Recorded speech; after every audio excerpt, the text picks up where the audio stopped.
बदलते गए, मोबाइल बदलता गया, नंबर नहीं बदला। शरीर बदलते गए, आत्मा नहीं बदली। आत्मा तुम कौन हो? तुम आत्मा हो। तुम हर शरीर में जा जाके सबका मजा लेते गए। हाँ, परंतु अज्ञानवश आप अपने आप को मरा हुआ मैं मर गया, मर गया। क्यों मर गए? क्योंकि आपने अपने आप को शरीर मान रखा। आत्मा माने होते अपने आप को तो आप तो अमर हो कभी। नैनम, ये मैं नहीं कहता, भगवान कृष्ण की वाणी अर्जुन के लिए खुली। अर्जुन से कह रहे हैं, सुन अर्जुन, नैनम छिंदंती शस्त्राणि नैनम दहति पावकः। आत्मा अजन्मा है, अमर है। वासांसि जीर्णानि यथा विहाय। जैसे आप पुराने वस्त्र को त्याग कर नया वस्त्र पहनते हैं, उसी प्रकार आत्मा पुराना शरीर छोड़कर नया शरीर धारण करती है। कोई मरती थोड़ी है, पर अज्ञानवश लगता है मर गए। अभी अज्ञान है तो हम इस अज्ञान का क्या करें? आपको ये अज्ञान मिटाना पड़ेगा। ये जो अज्ञान है मेरी माँ, जिस दिन आपका अज्ञान मिटेगा उसी दिन भगवत प्राप्ति होगी। और जब भगवान की प्राप्ति होती है तो भगवान का नित्य धाम प्राप्त हो जाता है। वहां सब कुछ प्राप्त होता है। वहां यहां से ज्यादा, यहां से करोड़ों गुना ज्यादा सुख है भगवान के चरणों में।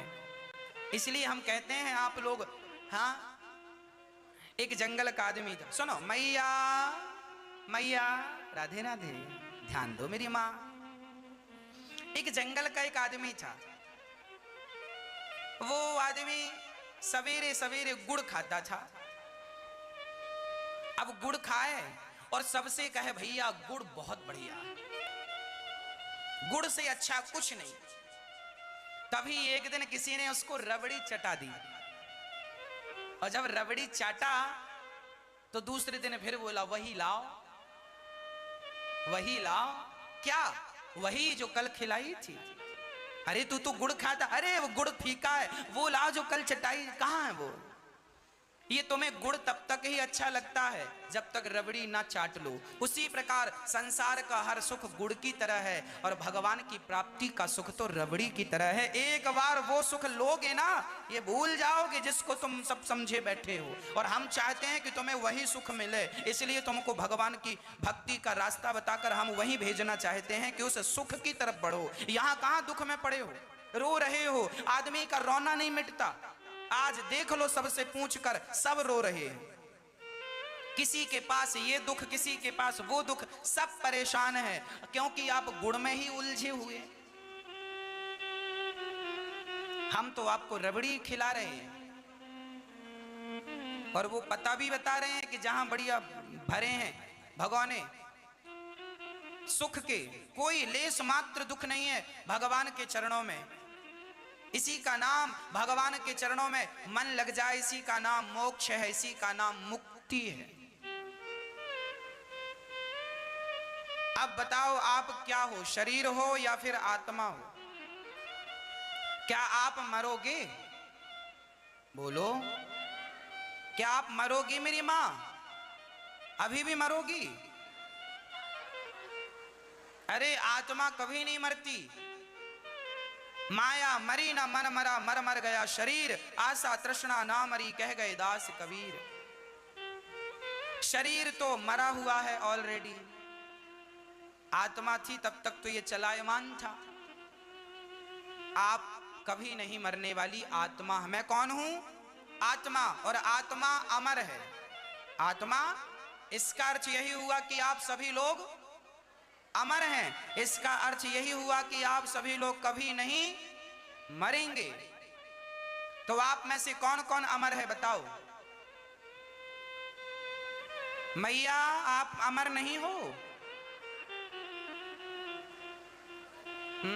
देखो, आपको ज्ञान हो गया ना, सत्संग करने से ऐसी ज्ञान होता है। सत्संग करने वाला व्यक्ति कभी नहीं मरता। मीराबाई कहां मरी? जो भक्त होते हैं कहां मरते हैं? आज भी सबके भीतर जिंदा। ये मुक्त हैं, जब चाहें फिर आ सकते हैं धरती पे। इसलिए आप भी उस परम पिता की परमात्मा प्राप्ति करके अमर हो जाओ। भरत जी का ये ज्ञान सुनकर राजा रहुगण चरणों में गिर पड़े और एक छोटा सा प्रश्न और निवेदित कर दिया, महाराज मुझे एक बात समझाओ। क्या बात समझनी है? बोले, पुण्यात्मा और पापी, फिर जो हम पाप करते हैं वो कौन भोगता है? भाई हमने पुण्य किया, पाप किया, इसका फल कौन भोगेगा? बताओ मेरी माँ, पाप और पुण्य का फल कौन भोगता है, शरीर या फिर आत्मा? बोलो कौन? मैया जी कौन भोगता है बताओ? शरीर। ना तो शरीर भोगेगा ना तो आत्मा भोगेगी। आपके अंदर एक चीज और है जिसे हम सूक्ष्म शरीर कहते हैं। आपके अंदर 3 शरीर पाए जाते हैं, स्थूल शरीर, सूक्ष्म शरीर, कारण शरीर। स्थूल शरीर मतलब ये स्थूल शरीर है, और दूसरा शरीर होता है कारण शरीर। कारण शरीर उसे कहते हैं जिसके कारण आपका अगला जन्म होता है। जिसके जैसे भरत जी का अगला जन्म हुआ मृग के कारण, मृग में मन लगा तो मृग का शरीर मिला, है ना। स्त्री का मन पुरुष में लगता है तो मरते मरते पुरुष का चिंतन करती है तो अगले जन्म में पुरुष बन जाती है। पुरुष मरता है तो स्त्री का चिंतन करता है, वो स्त्री बन जाता है। मतलब मरते समय जिसका चिंतन हो रहा है उसी को कारण शरीर कहते हैं। समझ में आई बात?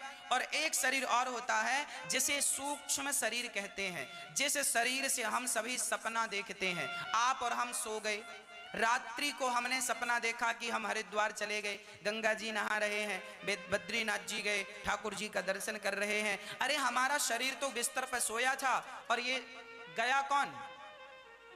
कौन गया? सपना देखा ना आपने। सपने में भी एक शरीर मिलता है आपको। सपने में आप भागते हैं, हंसते हैं, रोते हैं, मतलब सपने में भी एक शरीर था आपके पास और एक शरीर बिस्तर पर सो रहा था। 2 शरीर हो गए कि नहीं? हाँ या ना? समझ में आ रही है तो बोलें, और ऊपर से जा रही है तो फिर ना बोलें।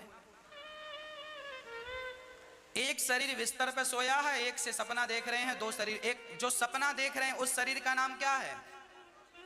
बोलो। सूक्ष्म शरीर। और ये बिस्तर पर लेटा है, इसका नाम क्या है?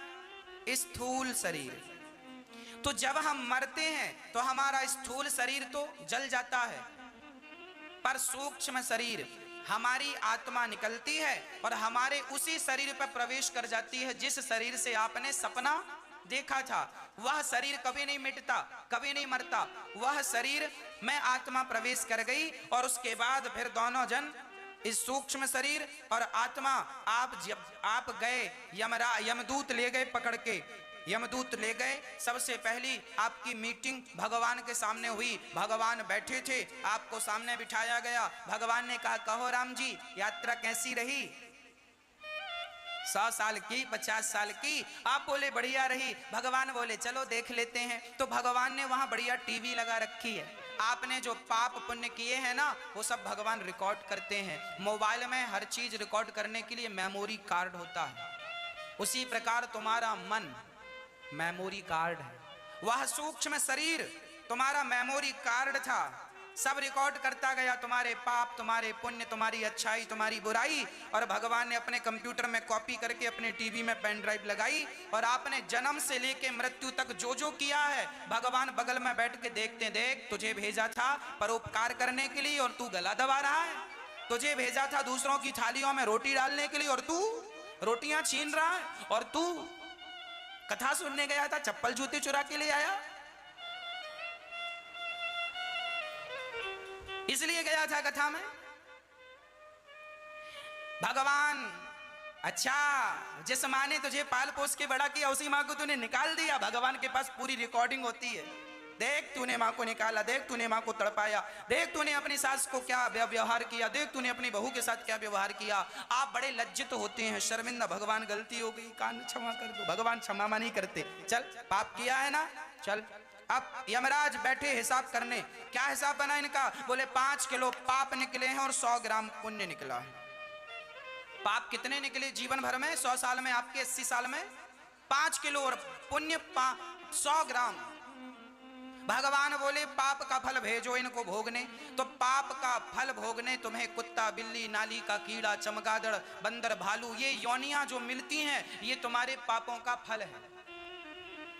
पेड़ बनाकर भगवान ने भेज दिया, जाओ खड़े रहो, सर्दी गर्मी सहते रहो। जाओ चमगादड़ बन के उल्टा लटके रहो। चमगादड़ उल्टा लटकी रहती है। ये 84 लाख योनियां तुम्हारे पाप कर्मों का परिणाम है। जब 84 लाख योनियां भोग कर तुम वापस जाओगे, भगवान बोले आ गए, हो गई साफ सफाई? हाँ हाँ।